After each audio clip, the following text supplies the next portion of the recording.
A constitutional republic, not a democracy. The ideal of a democracy is universal equality. The ideal of a constitutional republic is individual liberty. A democracy always degenerates into dictatorship, which promises government-guaranteed equality and security, but it delivers nothing but poverty and serfdom for the people it robs and rules.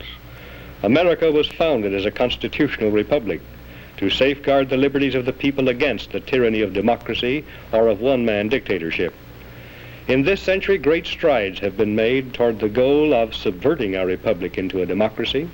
The foremost tactic of the subverters is subversion of language.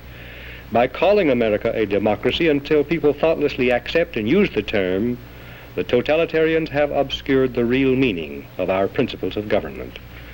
That is a summary of my report on a constitutional republic, not a democracy. The full report after a message from my sponsor.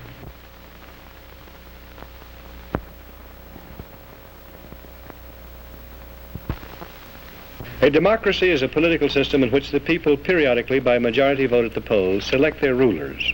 The rulers then have absolute power to make whatever laws they please by majority vote among themselves. In a constitutional republic, the people also, by majority vote at the polls, select rulers who make laws by majority vote among themselves. But the rulers cannot make any laws they please because the Constitution severely restricts their lawmaking power. The ideal of a democracy is universal equality. The ideal of a constitutional republic is individual liberty. In this century, great strides have been made toward the goal of subverting our republic and transforming it into a democracy. The foremost tactic of the subverters is subversion of language. By calling America a democracy until people thoughtlessly accept and use the term, totalitarians have obscured the real meaning of American principles of government. Note the following passages from a recent article distributed by the New York Times News Service. Quote, "In the United States and in other leading democracies, recent years have seen perceptible growth in executive authority. As society becomes more equalitarian, it tends increasingly to concentrate absolute power in the hands of one single man. This is a voluntary surrender of a free people escaping from freedom to one autocratic master." End quote. And note the following from Gunnar Myrdal's An American Dilemma. Quote, "In America, liberty often provided an opportunity for the stronger to rob the weaker. Against this, the equalitarianism in the American creed has been persistently revolting. And in the conflict between equality and liberty, equality is slowly winning. In America, conservatism has to a great extent been perverted into a cult of the Constitution. This is unfortunate, since the Constitution is in many respects impractical and ill-suited for modern conditions. The worship of the Constitution is also a most flagrant violation of the American creed. The Constitutional Convention was nearly a plot against the common people." End quote. Now, Gunnar Myrdal, a Swedish socialist, was hired by the Carnegie Corporation of New York in 1937 to direct a study of the Negro in the United States. He engaged a large staff, some of them communists and pro-communists. An American Dilemma resulted, first copyrighted in the United States in 1944. In 1954, the Supreme Court handed down a school segregation decision, which deliberately violated the Constitution, reversed a previous Supreme Court decision, and lit a fuse touching off explosive violence, which has been shattering our society ever since. The court cited An American Dilemma as one of the modern authorities on which it relied in preference to the Constitution for justification of its decision. An American Dilemma, written by a Swedish socialist, provided a basic rationale for the conversion of our free republic into an equalitarian democracy. Myrdal contends that the American Declaration of Independence, 1776, proclaimed the ideal of an equalitarian democracy because it contains the phrase, "all men are created equal." 11 years later, the Constitution created not a democracy founded on the ideal of equality, but a republic founded on the ideal of liberty. This is why Myrdal says the Constitutional Convention was nearly a plot against the common people. But he and those who parrot his ideas are either ignorant or dishonest.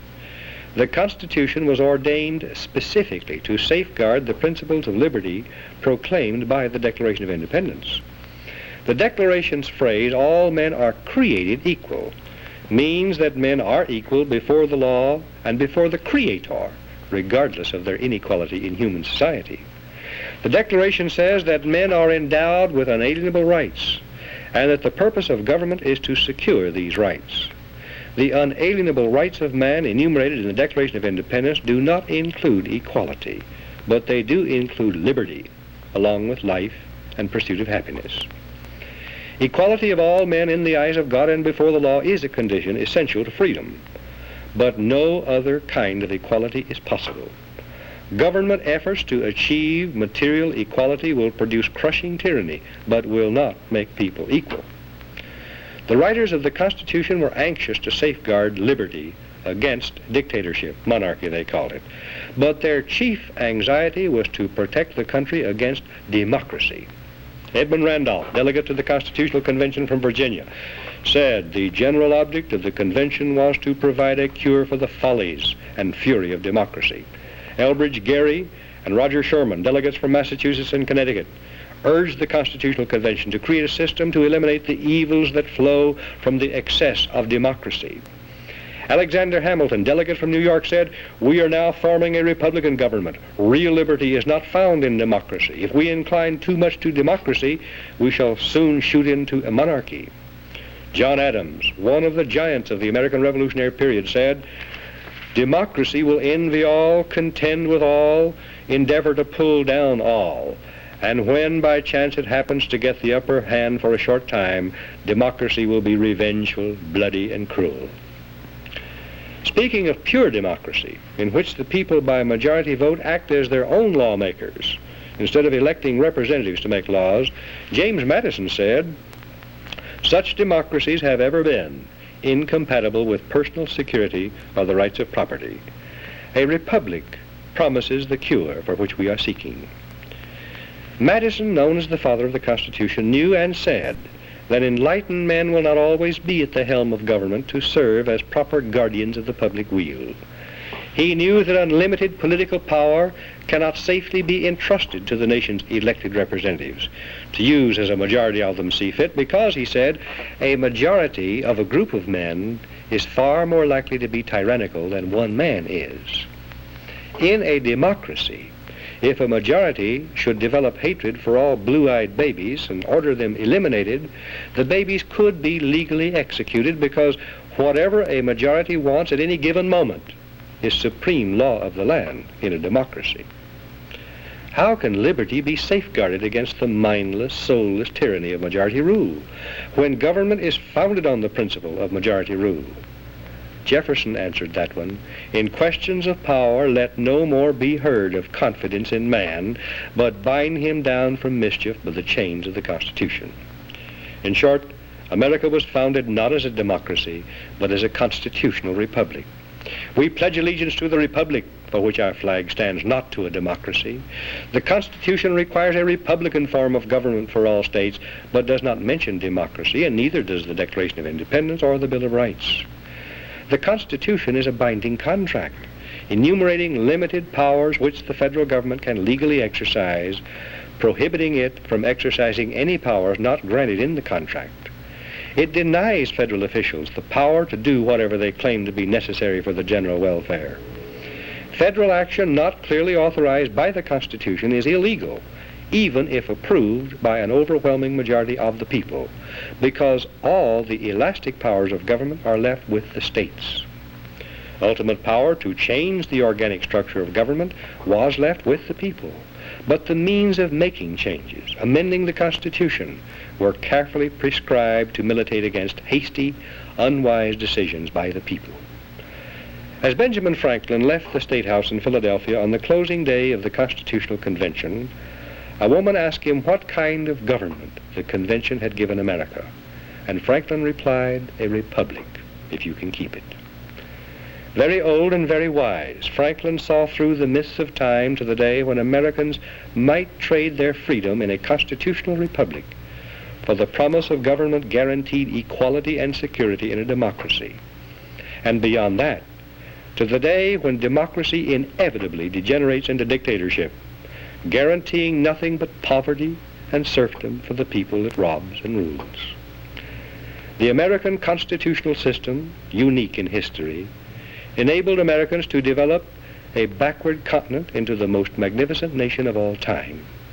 The system was designed to prevent both tyranny by government and reckless rebellion by the people. We must restore it and keep it.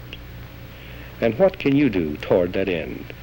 Your job, you who care and understand, is to help educate others. I suggest that you might find a subscription to my report helpful. The Dan Smoot report, on which these broadcasts are based, is sent every week through the mails and will reach you long before the broadcast does.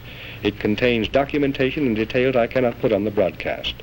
You can read it, make up your own mind, pass it on to others. I think it may be an effective tool for you to use to help educate and activate others. And only by this means can we restore our republic.